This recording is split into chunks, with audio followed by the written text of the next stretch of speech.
దైవజనులు లేరా అని ఉన్నారండి. ఆయన ఆ సర్వీస్, నేను ఈరోజు ఈ సర్వీస్ అలా పంచుకున్నాం. హల్లెలూయా, హల్లెలూయా. మంచిది, మంచి సమయానికి మనం వచ్చాం. ఎన్ని గంటలకు మీకు ముగింపు? 10:30కా? ఫిక్స్ అయిపోయారు. అలా ఎంతమంది సంతోషంగా ఉన్నారు? ఈరోజు 12 గంటల వరకు ఉందాం. హల్లెలూయా. గమనిస్తా ఉంటాను, ఎత్తిన చేతులను ఎవరు చూశారు? దేవుడు చూశాడు, ఆయనే సాక్షి. 12 గంటల లోపు వదిలేస్తే గనక ఇంకా టైం ఉందమ్మా అని చెప్పాలి మీరు నాకు. ఓకేనా? Okay, done. ప్రతి ఒక్కరూ వాక్యానికి లోబడినట్లుగా, పరిశుద్ధాత్మ దేవుడే మన మధ్యన ఈరోజు వాడబడినట్లుగా చిన్న ప్రార్థన చేద్దాం. ప్రతి ఒక్కరూ నాతో ఎక్కి. మీ అందరికీ ప్రభువును మన రక్షకుడైన యేసుక్రీస్తు నామమున పేరిట వందనాలమ్మా. అందరూ బాగున్నారా? అందరూ బాగున్నందుకు దేవునికి మంచి స్తోత్రం చెప్దామా? హల్లెలూయా. ప్రతి ఒక్కరూ చేతులెత్తి హల్లెలూయా, హల్లెలూయా.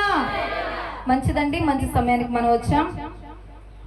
ఈ దినాన మనము పరిశుద్ధాత్మ దేవుడికి మనం అప్పగించుకుని ఆయన ఈరోజు మనతో ఏం మాట్లాడబోతున్నాడో ఆ అంశాన్ని మనం జాగ్రత్తగా గమనించినట్లయితే మన విశ్వాసంలో కొండలెక్కాలి. మన అంశం ఏంటండి ఈరోజు? కొండలెక్కాలి. దేంట్లో ఎక్కాలో ఈరోజు నేను మీతో చెప్తాను. బోర్డులో ఉంటే ఓకేనా? రాసేది ప్రతి ఒక్కరు చూడాలి. ఏ ఒక్కరు ఏది మర్చిపోయినా పాస్టర్ గారిలకు కాదు, నేను ఖచ్చితంగా మధ్యలో క్వశ్చన్స్ వేస్తాను. రెడీయా? మంచిదండి, అందరం కలిసి ఈరోజు కొండలు ఎక్కుదాం. హల్లెలూయా. ఎంతమంది వస్తారు నాతో కొండలు ఎక్కడానికి? హల్లెలూయా. మంచిది, ఈరోజు మనం అందరం కలిసి ఎక్కుదాం. మార్కు సువార్త 3వ అధ్యాయం 13వ వచనంలో మనం మూల వాక్యముగా తీసుకుని ఈరోజు ప్రారంభించుదాం. ఆయన కొండ ఎక్కి తనకిష్టమైన వారిని పిలువగా వారు ఆయన యుద్ధకు వచ్చిరి. అందరూ నా వైపు చూడండి. చెప్పిన వాక్యాన్ని ఒకసారి చదివిన తర్వాత మరలా నా వైపు చూసినట్లయితే నేను ప్రారంభిస్తాను. ఆయన కొండ ఎక్కి తనకి ఇష్టమైన వారిని తన యుద్ధకు పిలిచినప్పుడు వారు ఏం చేశారంటండి? ఆయన యుద్ధకు వచ్చారంట. ఫస్ట్ ఎవరెక్కారు కొండ? యేసుక్రీస్తు ప్రభు వారు కొండ ఎక్కారు. కొండ ఎక్కిన తర్వాత ఆయన ఏం చేశారంటే తనకి ఇష్టమైన వారిని కొండ దగ్గరకు పిలిచారంట. ఎవరిని పిలిచారండి? ఇష్టమైన వారిని. ఎక్కడికి పిలిచారు?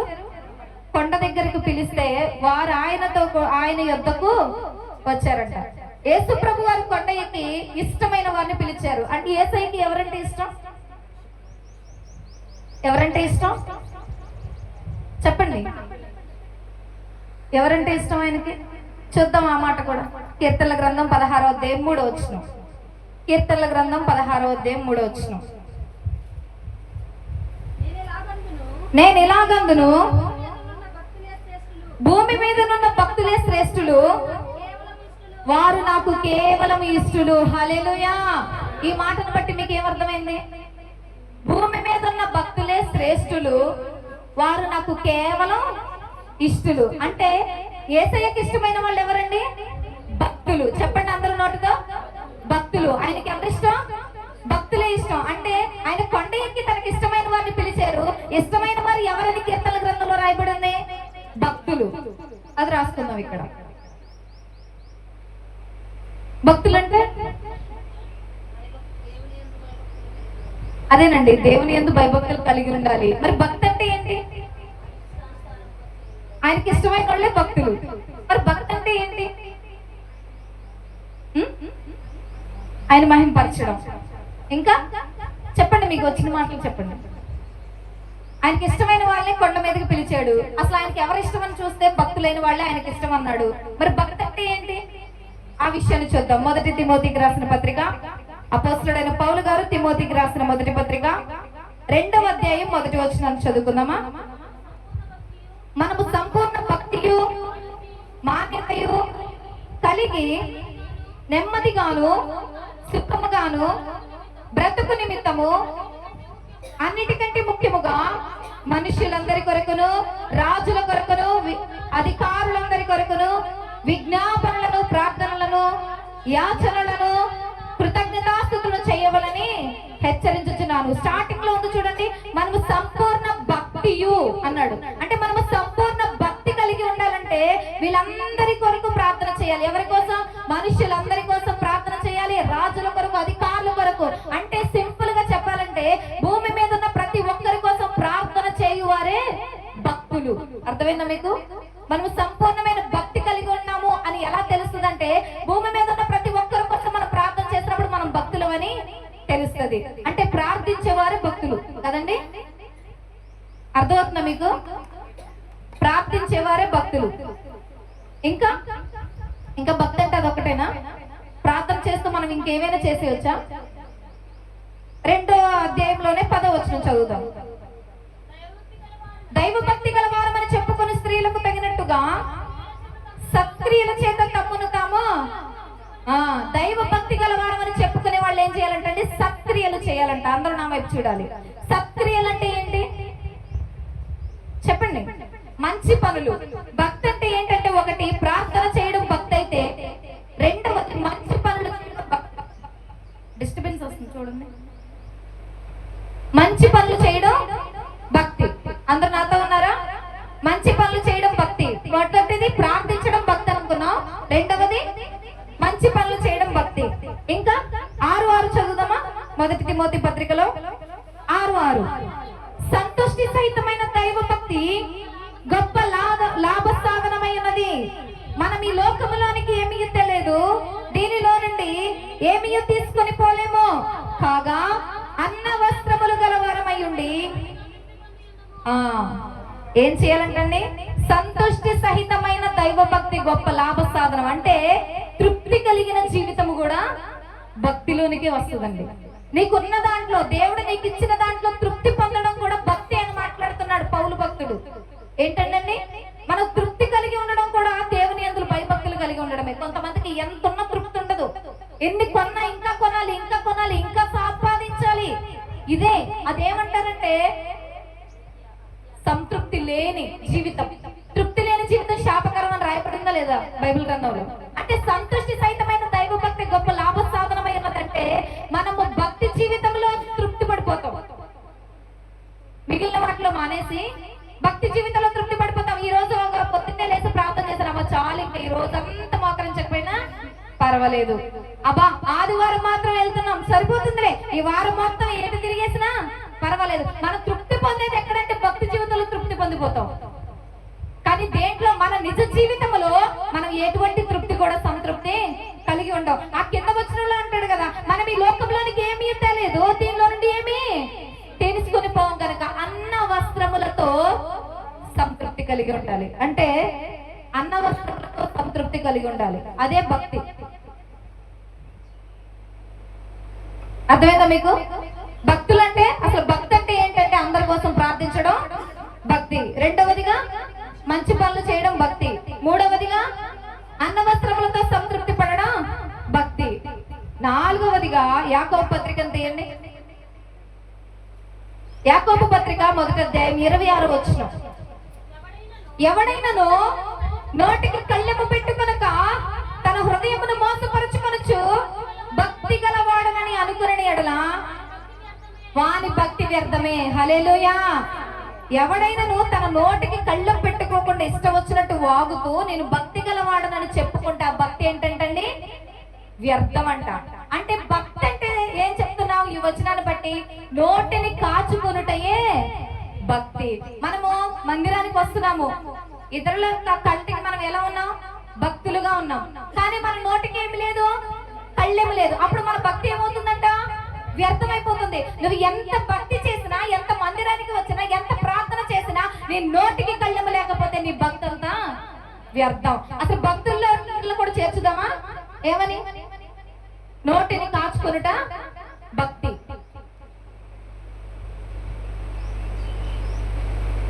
ఇప్పుడు చదువుతాం. ఆయన కొండ యొక్క ఇష్టమైన వారిని ఆయన వద్దకు పిలిచారు. అసలు ఇష్టలు ఎవరంటే భూమి మీద ఉన్న భక్తులే శ్రేష్ఠులు, కేవలం ఆయనకి ఇష్టలు అన్నారు. అసలు భక్తి అంటే ఏంటంటే ప్రార్థన చేయడం భక్తి, రెండవది మంచి పనులు చేయడం భక్తి, మూడవది అన్న వస్త్రములతో సంతృప్తి కలగడం భక్తి, నాలుగవది నోటిని కాచుకొనుట భక్తి. వీళ్ళందరూ ఎవరికి ఇష్టమైన వాళ్ళంటండి? దేవునికి ఇష్టమైన వాళ్ళు. హెబ్రీయులకు రాసిన పత్రిక 11వ అధ్యాయం 6వ వచనంలో కూడా ఆయన ఇష్టల గురించి మాట్లాడతాడు. ఒకసారి చదువుదామా. విశ్వాసము లేకుండా దేవునికి ఇష్టలై ఉండుట అసాధ్యము. అంటే ఇప్పుడు ఇష్టమైన వాళ్ళంటే దేవునికి విశ్వాసము కలిగిన వాళ్ళు కూడా ఇష్టలే. ఆయనకి భక్తులు ఇష్టమే, విశ్వాసము కలిగిన వాళ్ళు కూడా ఇష్టమే. ఈ ఇష్టమైన వాళ్ళ లెక్కలో ఎవరిని చేర్చుదాం? విశ్వాసము కలిగిన వారిని చేర్చుదాం. ఇంతవరకు మీకు అర్థమైతే మిగిలిన వాక్యాన్ని మనం ఈజీగా అర్థం చేసుకోవచ్చు. అందరూ మాతో ఉన్నారా? హల్లెలూయా. ఆయన కొండ ఎక్కి, మీరు చెప్పండి నాతో, ఆయన కొండ ఎక్కి ఇష్టమైన వారిని చెప్పండి బిగ్గరగా. ఆయన కొండ ఎక్కి పిలిచాడు. ఇష్టలు అంటే ఎవరు? భక్తులే ఇష్టలు. అసలు భక్తి అంటే ఏంటి? అందరి కోసం. రెండవది మంచి పనులు చేయడం భక్తి. మూడవది అన్న వస్త్రములతో సంతృప్తి కలిగి ఉండడం భక్తి. నాలుగవది నోటిని కాచుకొనుట భక్తి. నాలుగవది విశ్వాసము కలిగి ఉండడం కూడా ఆయనకి ఇష్టమైన భక్తి. హల్లెలూయా. ఇంతవరకు అందరికి క్లారిటీ ఉంది కదండి? అందరికి అర్థమైందా? మరి ఈ రోజు నుండి మనం ఆయనకి ఇష్టలుగా ఉందామా? ఇష్టలుగా ఉండాలంటే ఏం చేయాలి? మనం ఈ మంచి పనులన్నీ చెయ్యాలి. ప్రతిదినము ప్రార్థన చేద్దాం. వీలైనంత వరకు ప్రతి ఒక్కరికి సహాయం చేద్దాం. మనకి తోచినంత ప్రకారం మంచి పనులను చేద్దాం. మనకున్న అన్న వస్త్రములతో, ప్రభువా ఈ రోజు నీవు నన్ను దీవించావు, అన్నమునిచ్చావు, వస్త్రములిచ్చావు, నా కుటుంబాన్ని పోషించినందుకు వందనాలని సంతృప్తి కలిగి ఆయన్ను స్తుతించుదాం. తర్వాత నోటిని కాచుకుందామండి. ఇది చాలా కష్టమైన పని. ఏమండి? ఇన్ని చేసేయగలుగుతాం కానీ నోటిని కాచుకోవడం మాత్రం ఎక్కడో అక్కడ ఖచ్చితంగా నోరు జారిపోతాడు. అప్పుడు మనం ఎవరికి ఇష్టంగా ఉండం? ఎప్పుడన్నా నీవు నోరు జారేవంటే నువ్వు నీ మైండ్ లో వచ్చేయాలి, నేను దేవుడికి ఈ రోజు నన్ను ఇష్టపడట్ల, దేవుడు నేను ఈ రోజు దేవుడికి ఇష్టరాలుగా లేను, ఎందుకంటే ఈ రోజు నేను నా నోటిని కాచుకోలేకపోయాను. వీధిలో ఎవరి మీద పడిపోయినప్పుడు గుర్తు రావాలి మనకి వాక్యం. ఎందుకంటే ఎవడైనా తన నోటిని కాచుకోలేకపోతే తను చేసిన భక్తంతా వ్యర్థమే. నీ నోటిని కాచుకోలేకపోతే నువ్వేం చేసావంటే ఈ వారం చేసిన భక్తంతా వ్యర్థమే, డ్రైనేజ్ లో పోసేసినట్టు అర్థం. లాస్ట్ గా విశ్వాసము గలవారు ఆయనకి ఇష్టలు. హల్లెలూయా. ఇప్పుడు వీళ్ళందరినీ ఎక్కడికి పిలిచాడంటండి? కొండపైకి. అది ఏం కొండ అంటే ఆయన ఈ కొండ మీద ఉన్నాడు.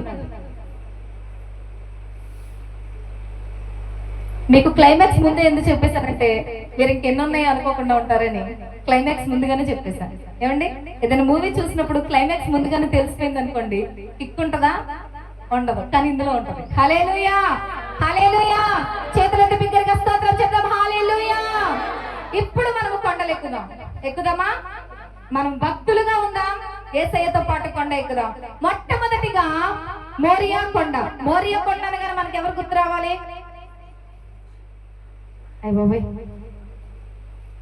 మోరియా పర్వతం. ఎవరు గుర్తు రావట్లేదా? ఆదికాండము 22వ అధ్యాయం 1 నుంచి 5వ వచనాలు. మోరియా కొండ అనగానే మనకు గుర్తు రావాల్సింది ఎవరంటే, ఆ సంగతులు జరిగిన తర్వాత దేవుడు అబ్రహామును పరిశోధించెను. ఎట్లనగా ఆయన అబ్రహమా అని పిలవగా అతడు చిత్తము ప్రభువా నేను. అప్పుడు ఆయన, నీకు ఒక్కడై ఉన్న నీ కుమారుని అనగా నీవు ప్రేమించి ఇస్సాకును తీసుకుని మోరియా దేశమునకు వెళ్ళి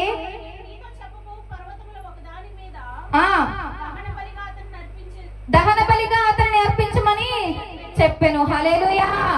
అందరూ నా వైపు చూడండి. ఆ సంగతులు జరిగిన తర్వాత దేవుడు అబ్రహాముని టెస్ట్ చేశాడు, ఎగ్జామ్ పెట్టాడు అబ్రహాముకు.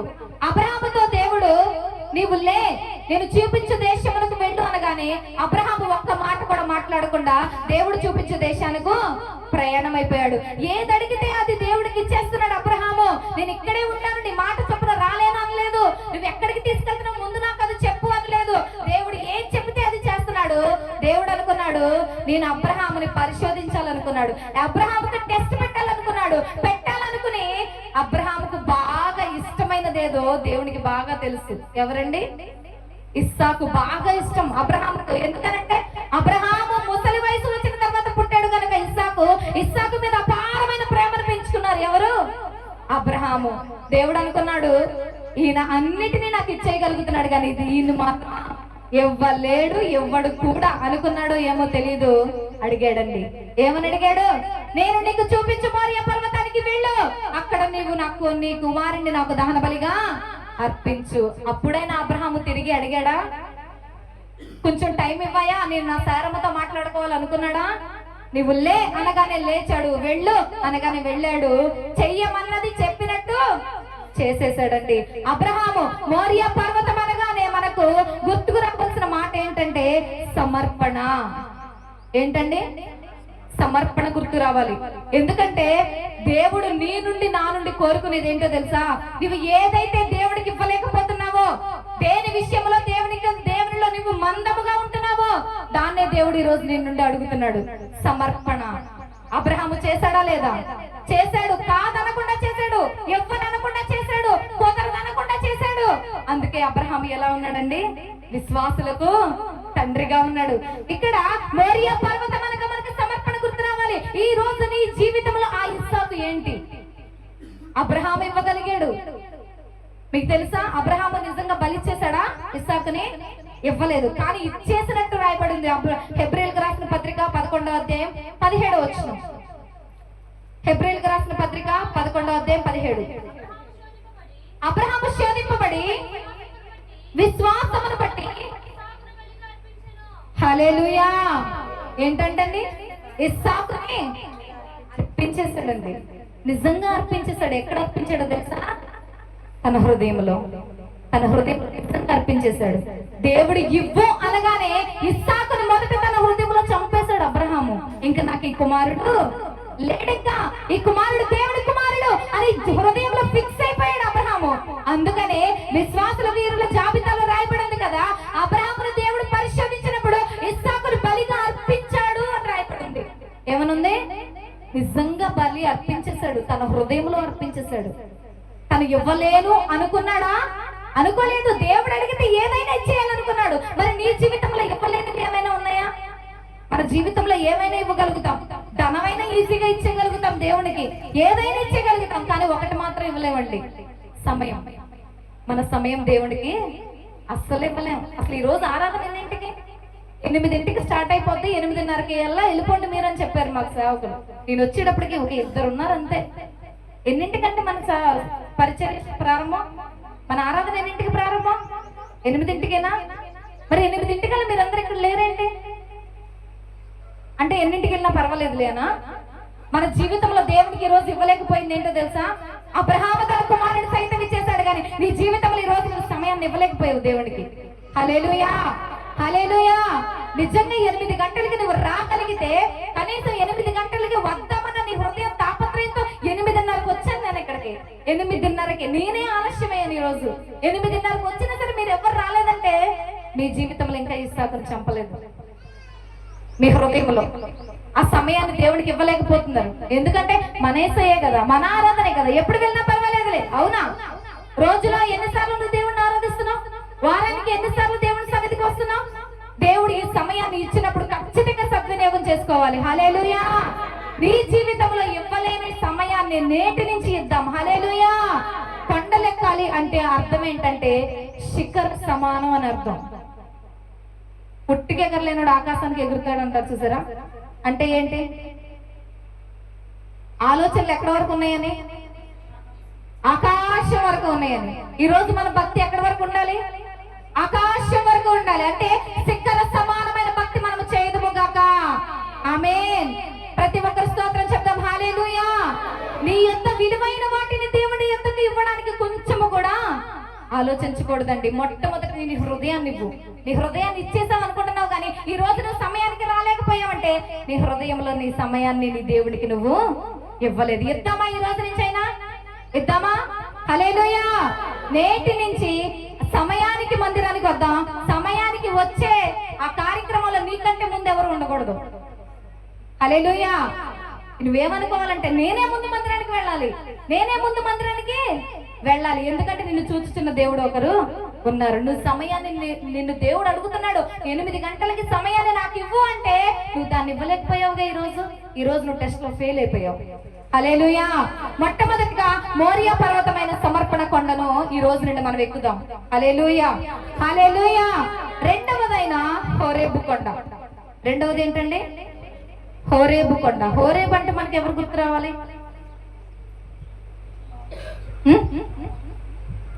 చూద్దామా నిర్గమకాండం. నిర్గమకాండం 3వ అధ్యాయం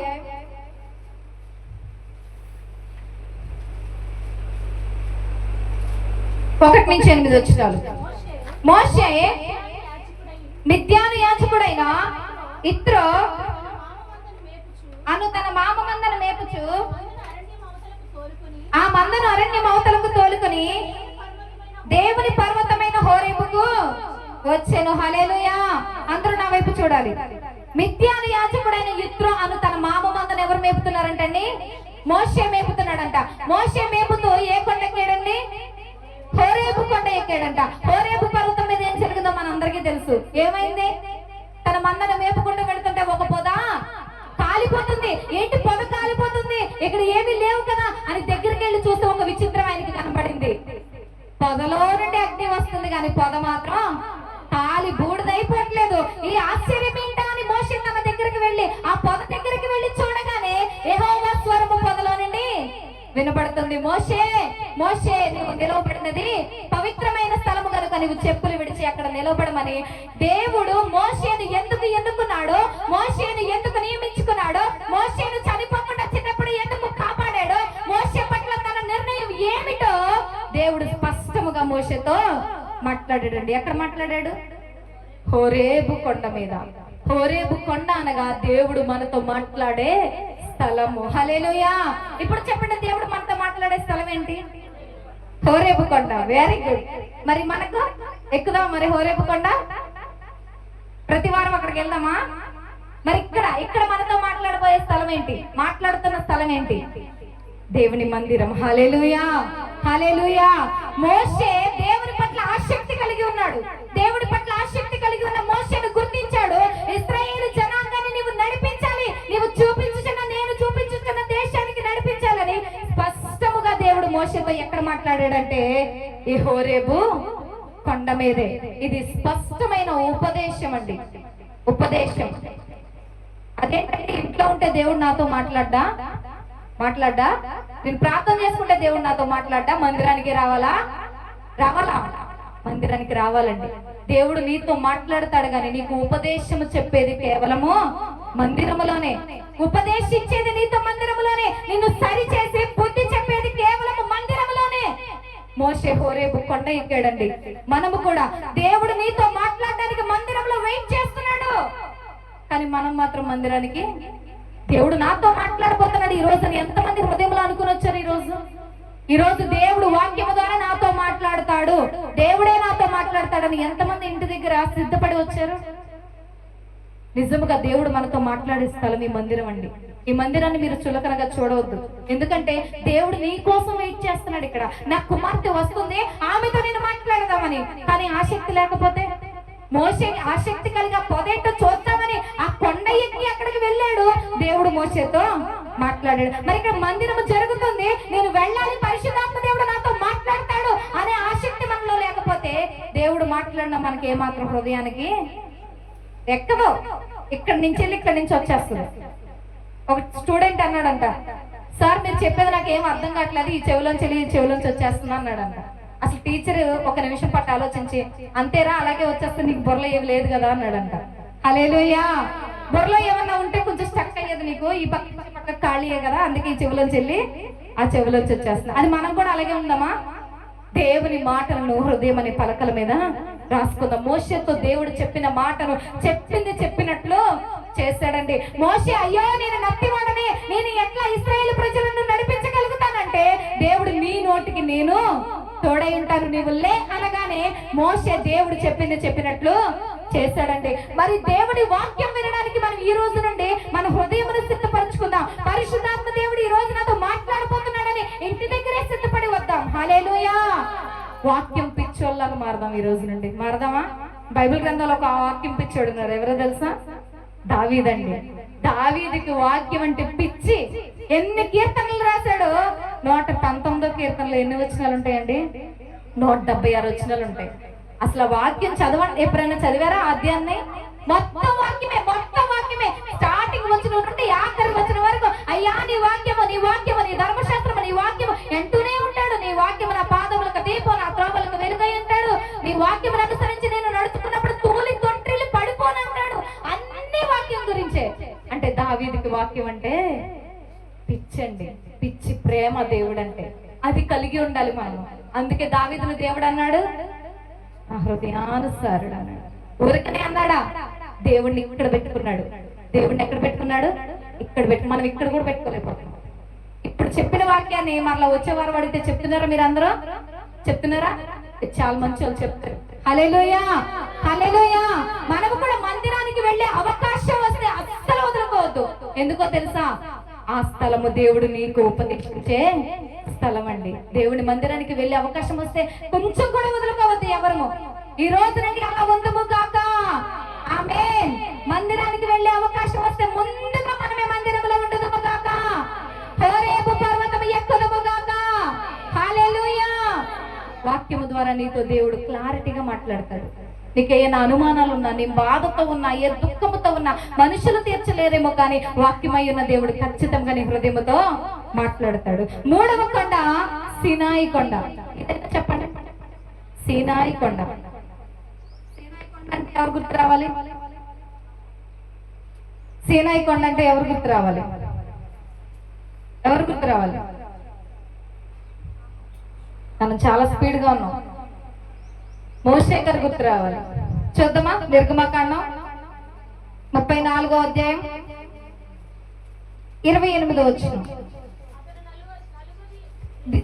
అతడు 40 రేయింపగళ్ళు యెహోవాతో కూడా అక్కడ ఉండెను. అతడు భోజనము చేయలేదు, నీళ్లు త్రాగలేదు. అంతలో ఆయన ఆ నిబంధన వాక్యములను అనగా 10 ఆజ్ఞలను ఆ పలకల మీద వ్రాసెను. ఇప్పుడు గుర్తొచ్చిందా? మోషేకు దేవుడు 10 ఆజ్ఞల పలకలు ఎక్కడిచ్చాడు? ఇక్కడ సీనాయి కొండ మీద ఇచ్చాడు. సీనాయి కొండ మీద మోషే ఎక్కినప్పుడు ఎన్ని దినాలు ఉన్నాడంటండి? అందరూ మాట్లాడాలి. ఎన్ని దినాలు ఉన్నాడు? 40 దినాలు ఉన్నాడు. 40 దినాలు ఎలా ఉన్నాడు?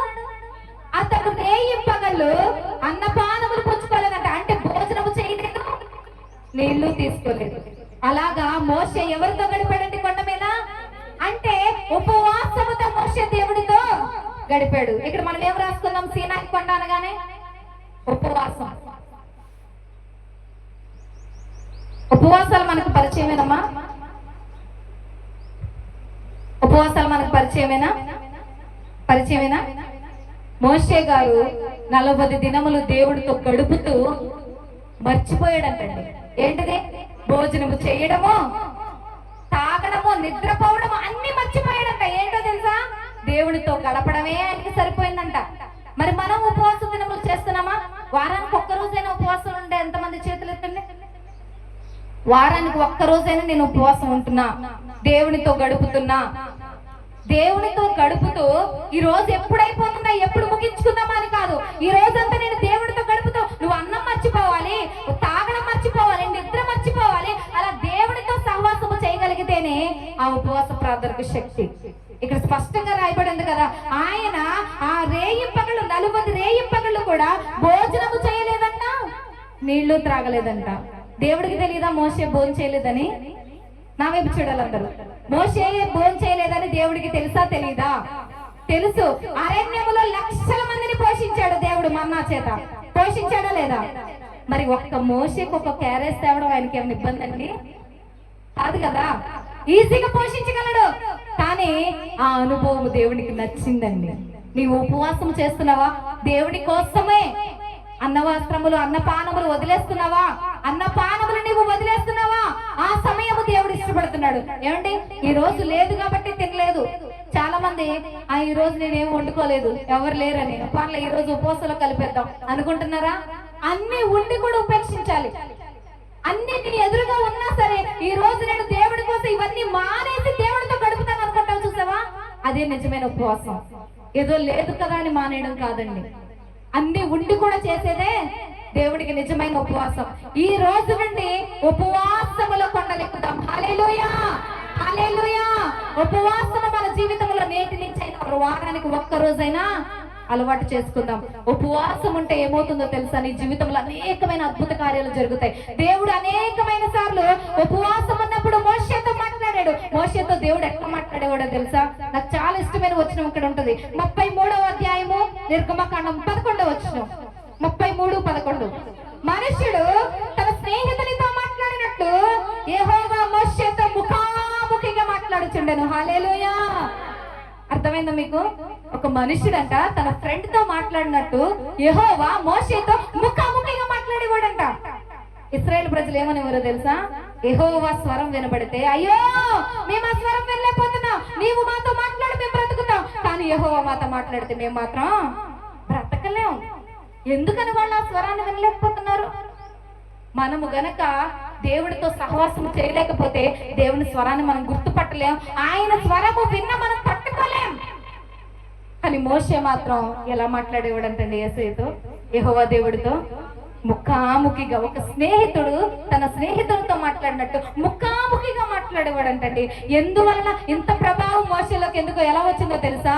మోషే దేవునితో నిద్రాహారాలను మర్చిపోయి దేవుడితో సహవాసము చేసేవాడు. అది ఇష్టమైంది దేవునికి. హల్లెలూయా. నేటి నుంచి మనము కూడా మోషే వలె ఉపవాసముండుటలో కొండలెక్కుదాం. హల్లెలూయా. ఉందామా ఈ రోజు నుండి? మనమందరము మోషే వలె మారిపోవుదాము గాక. ఆమేన్. 4వదిగా గిలాదు కొండ. తెలుసా మీకు? ఇది పరిచయమేనా? న్యాయాధిపతుల గ్రంథం 7వ అధ్యాయం. న్యాయాధిపతుల గ్రంథం అనగా గిద్యోనును అతనితో ఉన్న జనులందరూ వేకువన లేచి హరోదు బావి యొద్ద దిగగా లోయలోని మోరే కొండకు ఉత్తరముగా మిద్యానీయుల దండెపాలెము వారికి కనబడెను. యెహోవా నీతోనున్న జనులు ఎక్కువ మంది, నేను వారికి మిద్యానీయులను అప్పగింప తగదు. ఇశ్రాయేలీయులు నా బాహుబలము నాకు రక్షణ కలుగ చేసిననుకొనెను నా మీద అతిశయించుదురేమో. హల్లెలూయా. ఈ స్టోరీని నేను మీకు చెప్పేస్తాను. ఇదంతా చదివితే మనకు సమయం చాలదు కనుక. ఈ గిలాదు కొండ మీద ఎవరున్నారంటే గిద్యోను ఉన్నాడు. ఎవరున్నారండి? గిద్యోను స్టోరీ ఎవరికైనా తెలుసా? గిద్యోను ఇశ్రాయేలు ప్రజలలో ఒక నాయకుడిగా అక్కడ ఉన్నాడండి. అక్కడ ఇశ్రాయేలు ప్రజలను అక్కడ నడిపించడానికి గిద్యోను ఉన్నప్పుడు ఎదురుగా అమ్మోనీయులు ఉన్నారు, అంటే శత్రువులు ఉన్నారు. శత్రువులు ఎలా ఉన్నారంటే చాలా మందిగా ఉన్నారు. వారు మైదానములో పడుకుంటే అసలు మైదానము కనిపించనంత ఎక్కువ మందిగా శత్రువులు ఉన్నారు. అంతమంది శత్రువులు గిద్యోను సైన్యం మీదకి వస్తున్నారు. గిద్యోను సైన్యం ఎంతమంది అంటే 32,000 మంది. ఎంతమంది అండి? 32,000 మంది గిద్యోను సైన్యం. జాగ్రత్తగా చూడండి. 32,000 మంది ఉంటే యెహోవా అంటున్నాడు కదా, నీ దగ్గర ఉన్న సైన్యము చాలా ఎక్కువగా ఉంది. అవతల వాళ్ళేమో నేల కనిపించినంత ఎక్కువ మంది ఉంటే గిద్యోను సైన్యమేమో 32,000 మంది ఉంటే దేవుడు యెహోవా దేవుడు గిద్యోనుతో మాట్లాడుతూ 32,000 మంది సైన్యం చాలా ఎక్కువగా ఉంది. ఒకవేళ నువ్వు 32,000 మంది తొలగించడానికి వెళ్తే ఇశ్రాయేలు ప్రజలు అనుకుంటారు, అబ్బా నా బాహుబలం వలన ఇశ్రాయేలీయులు మేము గెలిచామనుకుని అతిశయపడతారు, నేను అది తట్టుకోలేను అని. యుద్ధం అంటే భయపడే వాళ్ళు ఇక్కడి నుంచి వెళ్ళిపోండి అని ఒక ప్రకటన చేయమన్నాడు. ఏమని? అందరు నా వైపు చూడాలి. యుద్ధం అంటే భయపడే వాళ్ళందరూ ఇక్కడి నుంచి వెళ్ళిపోండి అనగానే ఎంతమంది వెళ్ళిపోయారంటే 22,000 మంది వెళ్ళిపోయారు. ఎంతమంది వెళ్ళారండి? 32,000 మందిలోంచి 22,000 మంది యుద్ధం మాకొద్దు బాబాయ్, మేము బ్రతుకుంటే ఏదో ఒకటి తిని బ్రతుకుతాం అని 22,000 మంది పారిపోయారు. మిగిలింది ఎంతమంది ఉన్నారండి? ఎంతమంది? 10,000 మంది. 10,000 మంది ఉన్నారు సైన్యం. గిద్యోను సైన్యం. గిద్యోనికి చెమటలు పట్టేస్తున్నాయి. 32,000 మంది తక్కువ అని ఫీల్ అవుతున్నాడు యుద్ధానికి వెళ్ళడానికి. భయపడిన వాళ్ళు వెళ్ళిపోండి అంటే 22,000 మంది వెళ్ళిపోయారు. దేవుడా 10,000 మంది మిగిలి ఉన్నాము అంటే ఈ జనం కూడా నాకు చాలా ఎక్కువ అన్నాడు. ఏమన్నాడు? 10,000 మంది కూడా ఎక్కువ అంటున్నాడు. అయితే వాళ్ళని నీళ్ల దగ్గరికి తీసుకుని వెళ్ళు, నీళ్లు ఉన్న చోటకి వాళ్ళని తీసుకుని వెళ్ళాను. కానీ ఆ 10,000 మందిని తీసుకుని నీళ్లు ఎక్కడైతే ఉన్నాయో అక్కడికి తీసుకుని వెళ్ళాడు గిద్యోను. అక్కడ నీళ్లు తాగమని చెప్పు వాళ్ళనంటే ఒంగుని చేతితో తీసుకుని పైకెత్తుకుని తాగే వాళ్ళ నుంచి ఎవరైతే ఒంగుని కుక్క డైరెక్ట్ గా ఎలా తాగుతుందండి నీళ్ళలో? డైరెక్ట్ గా నోరు పెట్టి నీళ్ళలో తాగుతుంది కదా గతికినట్టు. అలా తాగే వాళ్ళని చూడు. వీళ్ళు ఎంతమంది ఉన్నారు, వాళ్ళు ఎంతమంది ఉన్నారో చూడమన్నాడు. చాలా మంది నీళ్లు తీసుకుని పైకి ఇలా తాగారంటండి. కొంతమంది ఏం చేశారంటే అక్కడ ఒంగుని కుక్క గతికినట్టు గతికారంట. చూసిన యెహోవా దేవుడు ఏమన్నాడంటే, కుక్క గతికినట్టు గతికిన ప్రతి ఒక్కరిని ఇంటికి పంపించే అన్నాడు. ఏమన్నాడు? కుక్క గతికినట్టు ఎంతమంది చేత్తో తీసుకొనకుండా డైరెక్ట్ గా నీళ్లు తాగారో వాళ్ళని ఇంటికి పంపించే అన్నాడు. 10,000 మందిలో ఎంతమంది తాగారో తెలుసా అలాగా నీళ్లు? 9,700 మంది. 9,700 మంది కుక్క తాగినట్టు తాగారంటండి నీళ్లు. ఇంకా మిగిలిన ఎంతమంది ఉంటారు? 10,000 మందిలో 9,700 మంది వెళ్ళిపోతే ఎంతమంది మిగిలారు? 300 మంది మిగిలారు. ఇదండి గిద్యోను సైన్యం. 300 మంది మిగిలితే దేవుడు ఏమంటున్నాడో తెలుసా? వెళ్ళు, ఈ 300 మందిని తీసుకుని యుద్ధానికి వెళ్ళు, శత్రువుల మీద నేను విజయాన్ని అప్పగిస్తానన్నాడు. హల్లెలూయా, హల్లెలూయా. దేవుడు ఈ సైన్యం కూడా నాకు ఎక్కువే, అయినా 300 మందిని తీసుకుని యుద్ధానికి వెళ్ళంటే అసలు గిద్యోను పరిస్థితి ఎలా ఉండుంటది ఏమండి? అవతల వాళ్ళేమో నేల కనపడనంత విస్తారమైన సైన్యము మన మీదకి వస్తుంటే 300 మందిగా మనము వాళ్ళ మీదకి యుద్ధానికి వెళుతుంటే 300 మంది అసలు ఎలా ఉంటుంది చెప్పండి? వెళ్ళిన సైన్యాధిపతికి ఎట్లా ఉంటది? గిద్యోనికి చెవట్లు పట్టేస్తా లేదా? భయం వేసేస్తుందా లేదా? లోపల నుంచి వణుకొచ్చేస్తుందా లేదా? చెప్పండి, అందరూ నా వైపు చూడాలి. ఈ 300 మంది మిగిలిన సైన్యము వేసుకుని గిద్యోను యుద్ధానికి వెళ్ళాడు. ఇప్పుడు దేవుడు ఏం మాట్లాడుతున్నాడో తెలుసా? ఏం మాట్లాడుతున్నాడంటే ఆ 300 మందిని 3 భాగాలుగా విభజించమన్నాడు. 100 మందిని ఒక చోట, ఒక 100 మందిని ఒక చోట, ఒక 100 మందిని ఒక చోట. ఆ 300 మందిని మూడు భాగాలుగా విభజించి కొండకి చుట్టుపక్కల నిలవబెట్టమన్నాడు. నిలవబెట్టి ఒక చేతికి దివిటి ఇమ్మన్నాడు. ఏమిమ్మన్నాడు? ఒక చేతికి దివిటి ఇమ్మన్నాడు. దివిటీలు అంటే ఆకడాలు, ఒక కర్ర ఉండి దానికి నిప్పొస్తు చూడండి, అదనమాట. తర్వాత ఇంకొక చేతిలో ఏం పెట్టమన్నాడంటే బోర పెట్టమన్నాడు. ఏం పెట్టమన్నాడు? బోర పెట్టమన్నాడు. ఈ దివిటి ఉంది చూసారా? ఈ దివిటి పైన కొండ బోర్లు ఇచ్చమన్నాడు. ఇలాగా ఈ దివిటి పైన కుండ ఉండాలి, రెండవ చేతిలో బోర ఉండాలి. ఈ దివిటి ఉన్న చెయ్యి ఎడమ చేతిలో ఉండాలి, ఈ బోర కుడి చేతిలో ఉండాలి. ఇలాగా నీవు 300 మందికి కూడా అరేంజ్ చేయమన్నాడు. 300 మంది 3 భాగాలుగా విభజింపబడి ఒక చేతిలో దివిటిని, దానిపైన బోర్లించిన కుండని, ఇంకొక చేతిలో బోరనిచ్చుకున్నారు.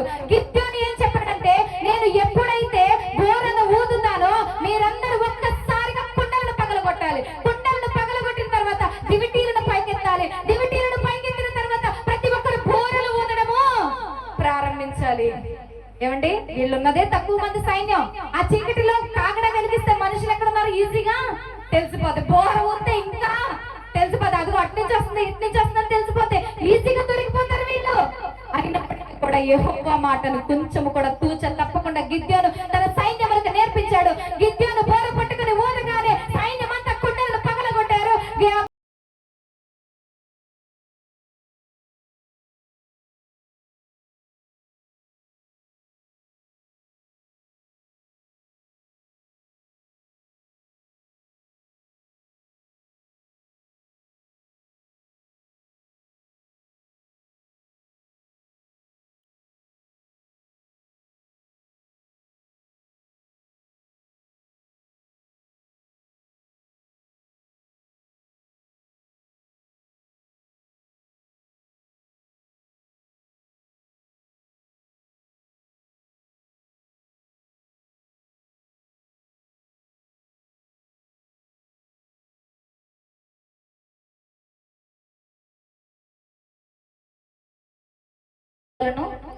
పగలగొట్టారు.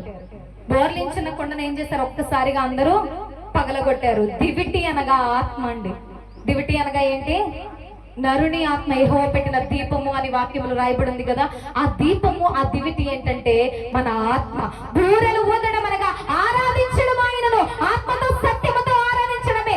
ఆరాధనలో మనం ఏం చేయాలంటే మన శరీరములను విడిచిపెట్టాలి. మనం ఆత్మతో ఆరాధించాలి. మన శరీరములను విడిచిపెట్టి ఒక్కడే నీ ఆత్మతో సత్యముతో నీవు ఆరాధన చేస్తున్నప్పుడు నీ పక్షమున యుద్ధము చేయవాడు యెహోవాయే. హల్లెలూయా, హల్లెలూయా. ఈ గిలాదు కొండ అనగా ఆరాధన.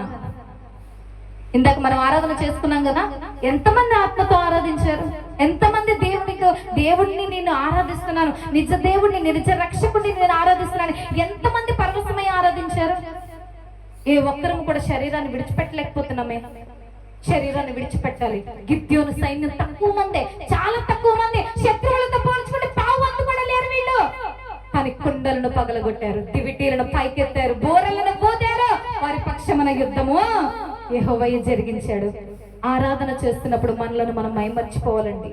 ఆయన ఆత్మయ్య ఉన్నాడు కనుక మనము ఆరాధించే వారము కూడా ఎలా ఉండాలి? ఆత్మతో సత్యముతో ఆరాధించాలండి. మన శరీరమును విడిచిపెట్టాలి. మందసాన్ని మోసుకొని వస్తున్నప్పుడు దావీదు తనను తాను మైమర్చిపోయి తన వస్త్రములు ఉంటున్నాయో లేదో కూడా ఆలోచించుకోనకుండా తన ఆరాధన చేసుకుంటూ, గంతులు వేసుకుంటూ, పాటలు పాడుకుంటూ, వాయిద్యాలు వాయించుకుంటూ వెళ్ళాడు. అది దేవునికి ఇష్టమైన ఆరాధన. మన శరీరముతోనే, మన అనారోగ్యముతోనే. నీకు అనారోగ్యాలు ఉండొచ్చు, కానీ దేవుడు తలుచుకుంటే నీ అనారోగ్యం అనేకుండా ఎంతసేపు అండి? ఎంతసేపు? వారి మధ్యన యుద్ధము అన్ని వేల మందిని ఎదుర్కోవాలంటే 300 మందితో అయ్యో నా వల్ల కాదే అనుకోలేదు గిద్యోను. ఎందుకంటే దేవుడి ప్రభావం ఏంటో గిద్యోనికి బాగా తెలుసు. మరి నీకు తెలియదా? నీ జీవితంలో ఎన్ని కార్యాలు, అద్భుత కార్యములు దేవుడు చేశాడు. నీ ఆత్మతో సత్యముతో ఆరాధిస్తే ఆ ఆరాధన దేవుడికి ఇంపైన సువాసనగా ఆయన స్వీకరించి నీకు ఎన్ని శ్రమలున్నా గిద్యోను యుద్ధంలాగా ఎగిరిపోతాయి అంతే. హల్లెలూయా, హల్లెలూయా. నేటి నుంచి ఆరాధనలో కొండలు ఎక్కుదాం. ఎక్కుదామా? ఎక్కుదామా? హల్లెలూయా, హల్లెలూయా. శరీరమును విడిచిపెట్టి ఆత్మని దివిటిని వెలిగించి బోరలనే ఆరాధనతో దేవుణ్ణి మైమర్చిపోదాం. హల్లెలూయా. ఇప్పుడు ఎన్నో కొండ అండి? 5వ కొండ. ఈ కొండ కర్మేలు కొండ. ఇప్పుడు చెప్పండి, కర్మేలు కొండ అంటే ఎవరు గుర్తు రావాలి? మీరు నాకు ఒక్క ఆన్సర్ కూడా చేయలేదు. వెళ్ళేటప్పుడు పనిష్మెంట్ ఇస్తాను మీకు. మొదటి రాజుల గ్రంథం 18వ అధ్యాయం 22వ వచనం. 18వ అధ్యాయం 22వ వచనం. కర్మేలు కొండ గురించి మనం మాట్లాడుకుందాం ఇప్పుడు. అప్పుడు ఏలియా యెహోవాకు, నేను ఒక్కడనే శేషించి ఉన్నాను, అయితే బయలునకు ప్రవక్తలు 480 మంది ఉన్నారు. హల్లెలూయా. ఈ స్టోరీని కూడా నేను మీకు చెప్పేస్తాను. ఇక్కడ ఏలియా, అక్కడ కరువు రావడం మీకు తెలుసు కదండి. కరువు వచ్చినప్పుడు ఏలియాని ఎవరు పోషించారు? సరెపతి విధవరాలు పోషించాడు. ఆ కరువు అయిపోయిన తర్వాత ఏలియా ఆహాబు రాజుకి ఎదురుపడతాడు. ఎదురుపడినప్పుడు ఆహాబు రాజు అంటాడు కదా, యెహోవా దేవుడు ఇశ్రాయేలీయులను బాధ పెట్టువాడు నీవేనా అని మాట్లాడతాడు. ఎవరితో? ఏలియాతో. ఆహాబు ఏమంటాడంటే, ఇశ్రాయేలీయులను బాధ పెట్టువాడు నీవేనా అంటే, నేను కాదు ఇశ్రాయేలీయులను బాధ పెట్టేది, నీవు పూజించుచున్న ఆ బయలు దేవత ప్రవక్తలను నీ భార్య మాత్రమే వాళ్ళని బాధపడుతుందని చెప్తాడు. అయితే అప్పుడు ఏలియా ఏమంటాడంటే, ఎన్నాళ్ళ వరకు మనము 2 తలంపుల మధ్య ఉందుము? బయలు దేవుడైతే ఆయన ఆరాధించుదాం, యెహోవా దేవుడైతే ఈయన ఆరాధించుదాం. మనం 2 తలంపుల మధ్యన ఉండొద్దు. అయితే నీవు బయలు ప్రవక్తలు 450 మందిని, అషేరాదేవి ప్రవక్తలను 400 మందిని, ఇశ్రాయేలు సైన్యం అంతటిని, రాజ్యములో ఉన్న ప్రతి ఒక్కరిని ఎక్కడికి పిలవాలి? కర్మేలు కొండ మీదకు పిలువు, అక్కడికి నేను కూడా వస్తాను అని ఒక చాటింపేశారంటండి. దేశంలో చాటింపేశారు. ప్రతి ఒక్కరు కర్మేలు కొండ మీదకి రావాలంట.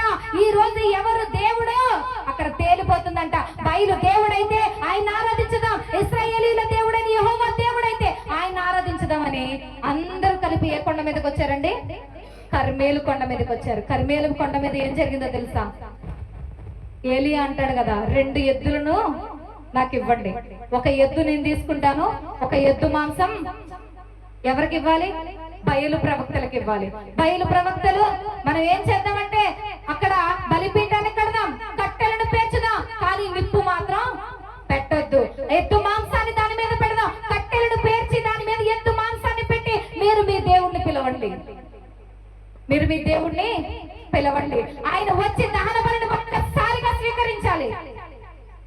అలా స్వీకరించితే ఎవరు నిప్పు పెట్టకుండా అది తగలబడితే మీ దేవుడే దేవుడు. నేను కూడా అలాగే చేస్తాను అని మొట్టమొదట మీరు ఎక్కువ మంది ఉన్నారు కాబట్టి మీరు ఆరాధన చేయండి అని బయలు ప్రవక్తలకు అవకాశం ఇచ్చారు.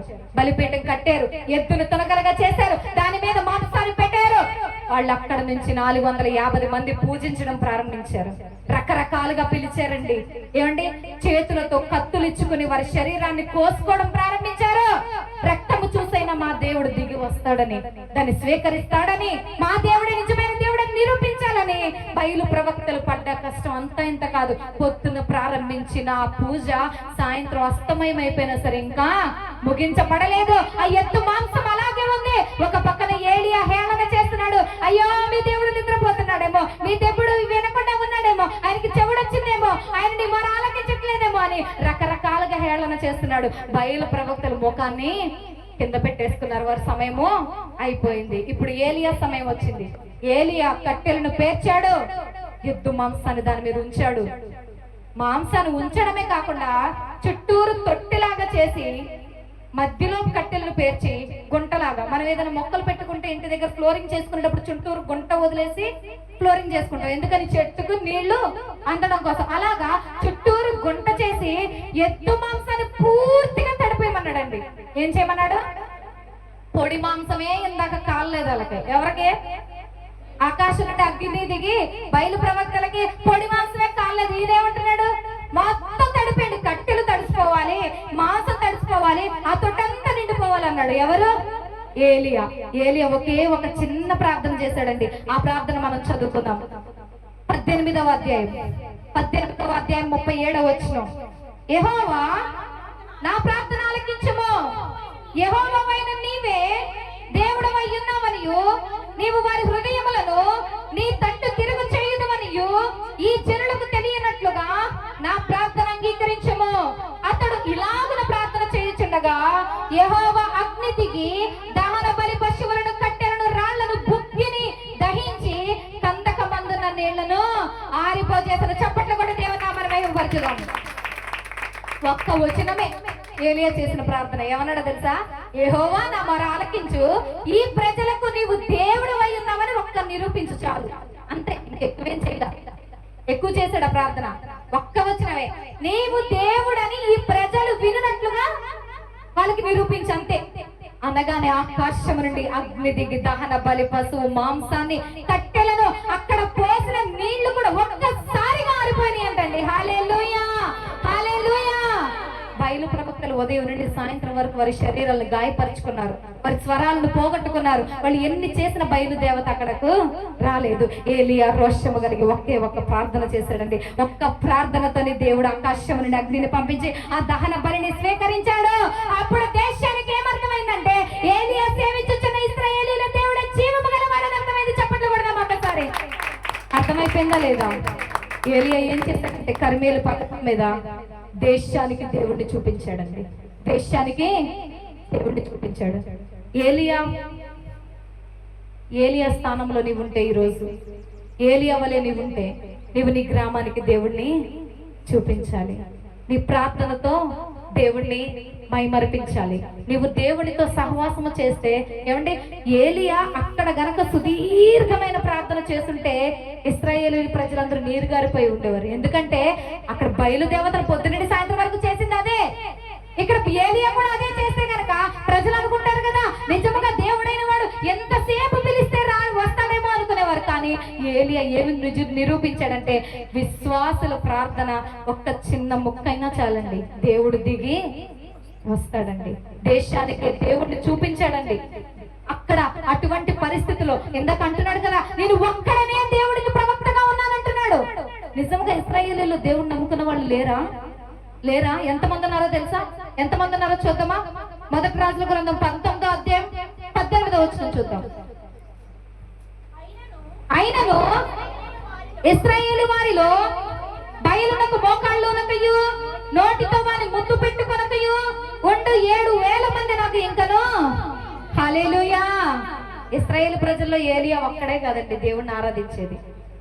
బయలును ముద్దు పెట్టుకొనక, ఆయన దేవుడని మనసులో అనుకొనకుండా యెహోవా దేవుడని ఇంకెంతమంది మిగిలి ఉన్నారంట? 7,000 మంది ఉన్నారు. 7,000 మంది. మరి 7,000 మంది ఉన్నప్పుడు ఏలియా ఒక్కడి రోషము కలిగి అక్కడ ఉన్నప్పుడు, అక్కడ ప్రార్థన చేస్తున్నప్పుడు ఎంతమంది రావచ్చు ఆయన వెనకాల? 7,000 మంది.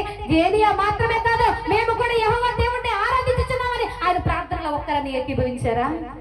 ఏకీభవించాలి. అందుకే ఏలియా అంటాడు కదా, నేను ఒక్కడనే ఉన్నానయ్యా, నేను ఒక్కడనే యెహోవా ప్రవక్తగా ఉన్నాను, నేను ఒక్కడని చాలు అంటున్నాడు. కానీ దేవుడు ఏమంటాడంటే, ఇంకా 7,000 మంది ఉన్నారయ్యా, వారు ఇప్పుడు వరకు బయలుని నోటితో ఒప్పుకోలేదు, వారి నోటితో ముద్దు పెట్టుకోలేదు, మనసులో దేవుడని అనుకోలేదు, వాళ్ళు కూడా నాకు భక్తులే. రోషము లేని భక్తి అండి, రోషము లేని భక్తి. అట్లా ఉంటారంతే. శ్రమస్తే లోకంలో కలిసిపోతారు. అదే దేవుడు మేలు చేస్తే, అమ్మ దేవుడు నా హృదయంలో నా జీవితంలో మేలు చేశాడు అనుకుంటారు. అలా ఉందామా? ఏమండి, నిలువెచ్చని స్థితిలో మనం ఉందామా? చల్లగానే ఉండు, వెచ్చగానే ఉండు, నిలువెచ్చని స్థితిలో ఉండొద్దని వాక్యం ఎక్కడ సెలవించట్లేదా? రోషము కలిగి ఉందాం. ఏలియా రోషముతో దేశానికి దేవుడని నిరూపించాడు. మరి నీవు రోషము కలిగి ఉంటున్నావా? నీ కుటుంబంలో వచ్చే సమస్యల ద్వారా వెళితే వెళ్తాను మందిరానికి, లేకపోతే లేదనుకుంటున్నావా? దేవుడు అంటే రోషము కలిగిన జీవితాన్ని జీవించుదాం. నేటి నుంచి అయినా ఈ కర్మేలు కొండ ఎక్కుదాం. కర్మేలు కొండ అనగానే రోషము కలిగిన విశ్వాసం. ఒక రోషము కలిగిన విశ్వాసి వలె ఏలియా ఎలాగ రోషము కలిగి ఉన్నాడు, మన జీవితంలో కూడా రోషము కలిగి ఉందాం. హల్లెలూయా. ఉందామా? నేటి నుంచి కర్మేలు కొండ ఎక్కుదాం. హల్లెలూయా. విశ్వాసములో రోషము కలిగి జీవించుదాం. హల్లెలూయా. ఏలియా ఎలా అయితే దేశానికి దేవుణ్ణి నిరూపించాడో, నీవు నీ కుటుంబానికి దేవుణ్ణి నిరూపించాలి. ఆమేన్. నీ గ్రామానికి దేవుణ్ణి నిరూపించాలి. ఆమేన్. హల్లెలూయా. 6వ కొండగా కల్వరి కొండ. ఏం కొండ అండి ఇది? కల్వరి కొండ. కల్వరి కొండ అంటే ఎప్పుడైనా చెప్పండి. కల్వరి కొండ అంటే యేసుక్రీస్తు ప్రభు వారిని ఎక్కడ సిలువేశారు? కల్వరి కొండ మీద. కల్వరి కొండ మీద ఎవరున్నారు? యేసుక్రీస్తు ఉన్నాడు. యేసుక్రీస్తుతో పాటు సిలువేసినప్పుడు ఎవరున్నారు? ఆయన ఈ భూమి మీద 33.5 సంవత్సరాలు పరిచర్య చేసినప్పుడు 12 మందిని శిష్యులుగా ఏర్పాటు చేసుకున్నాడు. 12 మంది కూడా యేసయ్య ఎక్కడికి వెళ్తే అక్కడికి వెళ్ళారా వెళ్ళలేదా? ఆయన అద్భుత కార్యాలన్నీ కళ్ళతో చూసారా చూడలేదా? ఆయన చేసిన బోధలన్నిటిలో వీళ్ళున్నారు, ఉన్నారా లేరా? అన్నిటినీ విశ్వాసముతో స్వీకరించారు, చేశారా లేదా? కానీ కల్వరి కొండ మీదకి మాత్రం ఎంతమంది వచ్చారు? తెలీదా మీకు? తన తల్లిని ఎవరికి ఇచ్చాడు? కల్వరి కొండ మీద సిలువ పైన వేలాడుతూ తన తల్లిని ఎవరికి అప్పగించాడు? యేసయ్య యోహానుకు అప్పగించాడు. ఎందుకంటే మిగిలిన వాళ్ళు ఎవరు అక్కడ లేరు కాబట్టి. ఆయనతో అద్భుత కార్యాలు చేసినప్పుడు ఉన్నారే, సూచక కార్యాలు చేసినప్పుడు ఉన్నారే, ఆయన వాక్యం బోధించినప్పుడు ఉన్నారే, ఆయన రొట్టె చేపలను పంచినప్పుడు ఉన్నారే, కానీ ఎక్కడ లేరు. ఆయనతో పాటు సిలువ శ్రమలో శిష్యులు లేరండి. ఒక ఆయన ఏమన్నాడో తెలుసా? అబ్బా నువ్వు చచ్చిపోతే నీతో పాటు చచ్చిపోతాను అన్నాడా లేదా? లోకాసు వార్త 22:33 22:33 లోకాసు వార్త. అయితే పేతురు అతడు, ప్రభువా నీతో కూడా చెరలోనికి మరణమునకును వెళ్ళుటకు సిద్ధముగా ఉన్నానని ఆయనతో అనగా, ఆయన పేతురు నీవు నన్ను ఎరుగనని ముమ్మారు చెప్పు వరకు నేడు కోడి కూయదని చెప్పుచున్నాను నేను. హల్లెలూయా. నేను సిలువుకు అప్పగించబడబోతున్నాను, మీలో ఒకటి నన్ను అప్పగిస్తాడు, నేను మరణమవుతాను తిరిగి లేస్తాను అని ఆయన శిష్యులతో చెప్పినప్పుడు పేతురు ఉద్రేకాన్ని తట్టుకోలేక, అయ్యా నువ్వు చచ్చిపోతే నీతో కూడా చచ్చిపోతా, నువ్వు చెరలోనికి వెళితే నేను కూడా నీతో పాటు చెరలోనికి వెళ్తా అంటే యేసయ్య తెలుసా? కొంచెం ఆగు పేతురు, అసలే నువ్వు ఎన్ని మాటలు మాట్లాడావు కదా, తెల్లవారే లోపు 3 సార్లు యేసెవరో నాకు తెలియదని నువ్వు పలుకుతావు అన్నాడు. పలికాడా లేదా? పలికాడు. ముమ్మారు బొంకాడు, యేసెవరో నాకు తెలియదని. 3వసారి ఆయన పలికిన వెంటనే కోడి కూయడము ప్రారంభించింది. అప్పుడు పశ్చాత్తాపడతాడు పేతురు. మాటల వరకేనండి, యేసయ్యతో ఎక్కడి వరకైనా ఉంటానని మాటల వరకే ఉన్నాడు, కానీ సిలువ పైకి కూడా రాలేకపోయాడు. ఆయనతో పాటు కల్వరి కొండకు రాలేకపోయాడు. యోహాను ఒక్కడేనండి యేసయ్యతో పాటు సిలువ పైకి వెళ్ళాడు. యోహానుని దేవుడు ఎంతగా ప్రేమించాడు, ఆఖరి వరకు కల్వరి కొండ మీద కూడా దేవుడిని విడిచిపెట్టలేదు యోహాను. అందుకని తన తల్లి అనే బాధ్యతను యోహానుకు అప్పగించుకుని, అయ్యా ఇదిగో నీ తల్లి, అమ్మా ఇదిగో నీ కుమారుడని యోహానుని తల్లికి, తల్లినేమో యోహానుకు దేవుడు అప్పగించాడండి. మనము కూడా అంతే. మన పరిస్థితులు అన్ని బాగున్నప్పుడు అబ్బో దేవుడు అంటే నాకు చాలు అనుకుంటాం. శ్రమలు, కృంగుదల, అపజయాలు, అలాగే ఏదైనా ఆర్థికమైన ఇబ్బందులు, ఆర్థికమైన లోటులు, అనారోగ్యాలు ఏమైనా వస్తే దేవుడు ఎవరు నాకు తెలియదన్నట్టే ఉంటుంది మన జీవితం. శ్రమలలో కూడా మనం ఏం చేయాలంటే కొండలెక్కే అనుభవాన్ని కలిగి ఉండాలండి. ఈ రోజు నీకు దేవుడు శ్రమ అనుభవించాడంటే, దాన్ని అనుమతించాడంటే నువ్వు దాన్ని తట్టుకోగలవు కాబట్టి నీకు అనుమతించాడు. మనుషుడు తట్టుకోలేని శ్రమ దేవుడు వారికి. అయినా నువ్వు శ్రమ అనుభవించిన దేవుడిని ఒక్కసారి జ్ఞాపకం చేసుకో. ఆయన శరీరధారిగా ఉన్న దినములలో ఎన్ని అవమానాలు పడలేదు. నీవు అవమానం పొందితే దేవుడిని జ్ఞాపకం చేసుకో. ఆయన అన్ని అద్భుత కార్యాలు చేస్తే ఆ దేశం ఏమందో తెలుసా? నీవు బయల్జెబూలు వలన దెయ్యములు వెళ్ళగొడుతున్నావా? నువ్వు దెయ్యములకు అధిపతివి, అందుకే దెయ్యాలు నీ మాట వింటున్నాయి అన్నారా లేదా? ఎన్నో ఎన్నో ఎన్నో అవమానాలు తిన్నాడు యేసయ్య. ఎన్నో ఇబ్బందులు, పిడుగుతులు గుద్దపడ్డాడే, కొరడాలతో కొట్టబడ్డాడే. మరి నీ శ్రమలను యేసయ్య శ్రమలకు పక్క పెట్టిన చూడు. అసలు నీ శ్రమలుగానే అనిపించవు. అయినను శోధింపబడిన మీదగా సువర్ణముగా మార్చబడతావు. కొన్నిసార్లు శ్రమలు నిన్ను పరీక్షించడానికి వస్తాయి. అప్పుడు మనం ఏం చేయకూడదండి? కృంగిపోకూడదు. దాని గురించి రాయబడింది కదా, శ్రమ దినాల్లో నువ్వు కృంగిపోయిన ఎడలా చేతకాని వాడు ఊగుతావు.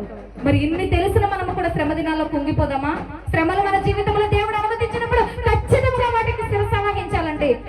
కల్వరి కొండ అనగా శ్రమలు కొండ.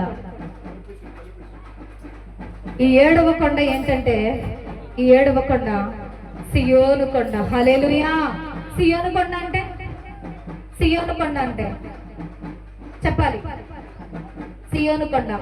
హెబ్రీయులకు రాసిన పత్రిక 12వ అధ్యాయం 22వ వచనంలో సియోను కొండ అంటే ఏంటో రాయబడింది. హెబ్రీయులకు రాసిన పత్రిక 11వ అధ్యాయం 22వ వచనం. ఇప్పుడైతే కొండకును జీవము గల దేవుని పట్టణమునకును అనగా పరలోకపు యెరూషలేమునకును వేవేల కొలది దేవదూతల యొద్దకును. హల్లెలూయా. ఈ 22వ వచనంలో ఏమనుందంటే, సియోను కొండ అనే జీవము కలిగిన దేవుని పట్టణం అనగా పరలోక రాజ్యము. హల్లెలూయా. సియోను కొండ అంటే ఏంటండి? పరలోక రాజ్యం. అందరూ నా వైపు చూడాలి. మనం ఈ 6 కొండలు ఎక్కేసి ఇప్పుడు 7వ కొండ అయిన సియోను కొండ కూడా ఎక్కేపోతున్నాం. పరలోక రాజ్యములోనికి మనం వెళ్ళాలి అంటే ఎలా ఉండాలండి? పరలోక రాజ్యంలో చేరాలంటే ఆయన మొట్టమొదటి ప్రసంగమైన ధన్యతల ప్రసంగం ఒకసారి యేసు ప్రభు వారు సువార్తను ప్రకటిస్తూ మొట్టమొదటిగా ఆయన చేసిన మత్తయి సువార్త 5వ అధ్యాయంలో ప్రసంగాన్ని తీయండి.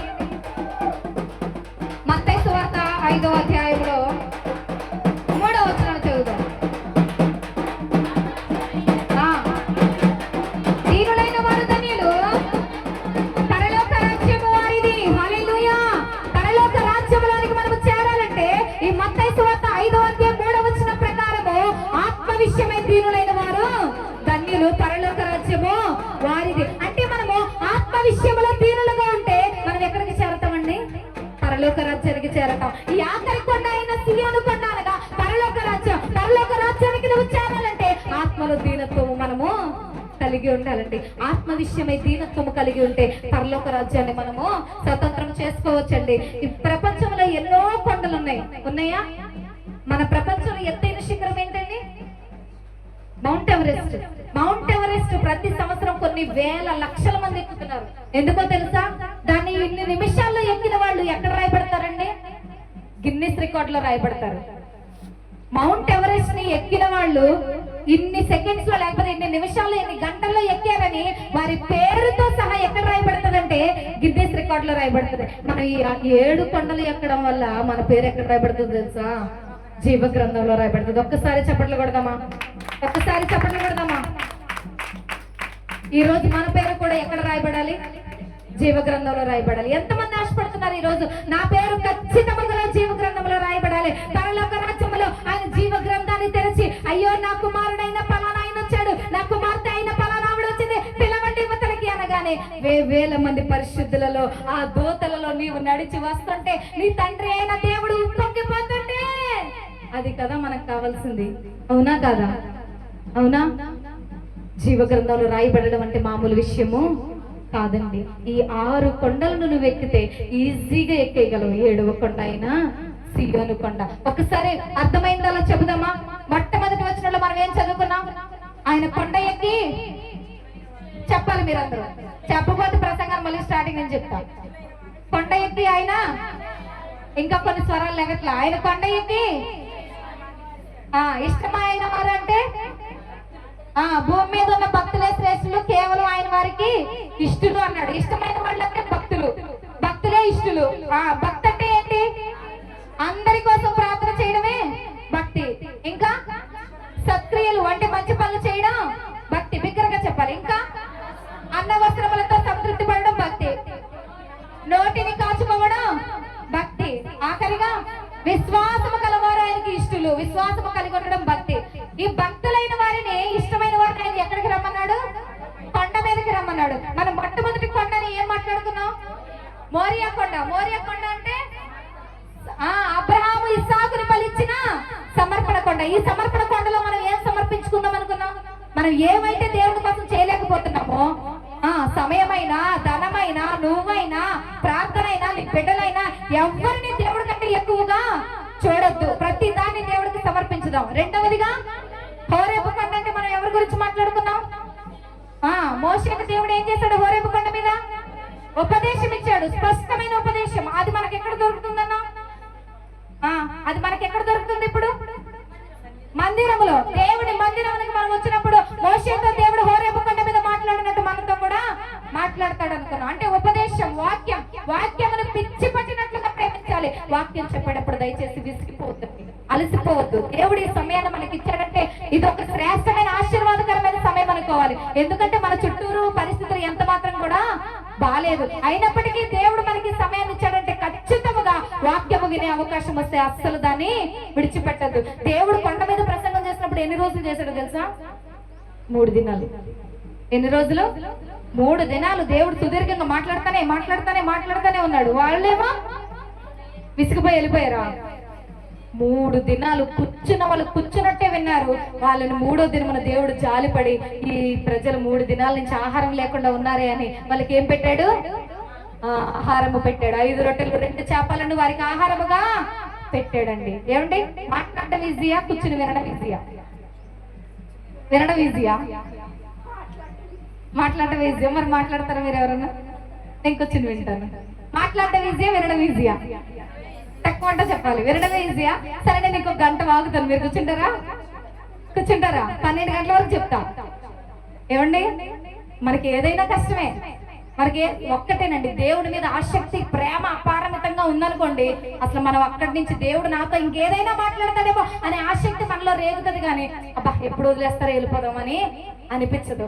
అలాగే హోరేబు పర్వతం మీద స్పష్టమైన ఉపదేశము మోషేకి ఇచ్చాడు దేవుడు. మందిరములో స్పష్టంగా నీతో మాట్లాడడానికి దేవుడు ఎదురు చూస్తున్నాడని మాట్లాడుకున్నాం. 3వదిగా సీనాయి కొండ. సీనాయి కొండ మీద కూడా మోషే అంకులే ఏం చేశాడు?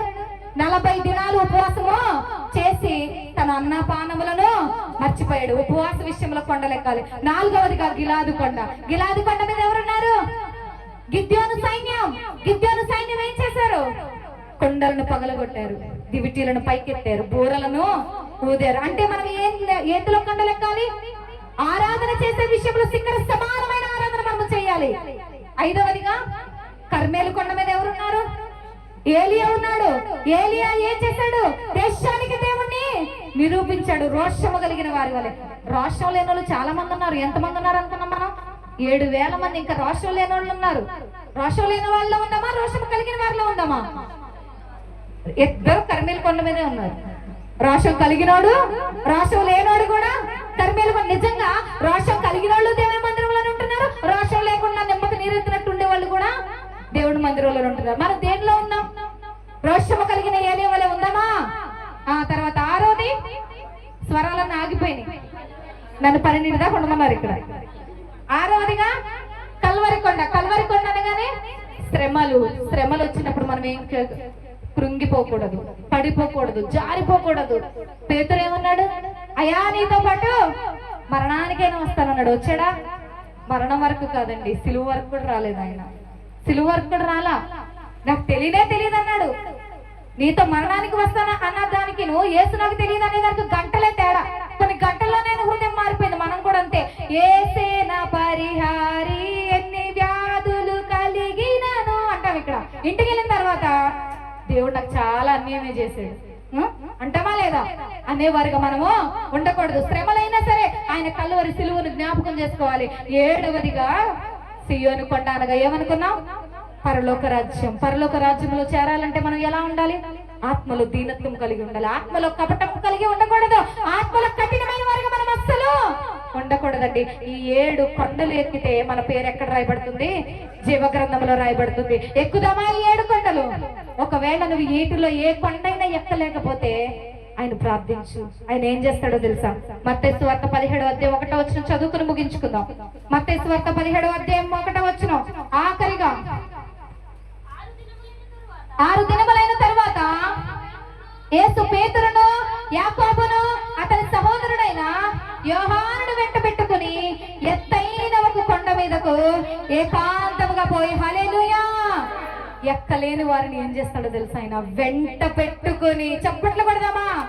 ఒకవేళ ఈ రోజు నువ్వు 7 కొండలు ఏ కొండైనా ఎక్కలేకపోతే, అయ్యా నేను ఆరాధనలు ఎక్కిపించలేకపోతున్నానే, ఉపవాస ప్రార్థన మనసుతో చేయలేకపోతున్నానే, నేను శ్రమలు వచ్చినప్పుడు కృంగిపోతున్నానే, నీకు నా సమయం ఇవ్వలేకపోతున్నానే, నాకు సహాయం చేయి పరిశుద్ధాత్ముడా అంటే పరిశుద్ధాత్ముడు ఏం చేస్తాడో తెలుసా? నిన్ను వెంట పెట్టుకుని కొండ ఎక్కే దేవుడు మనకున్నాడు. హల్లెలూయా, హల్లెలూయా.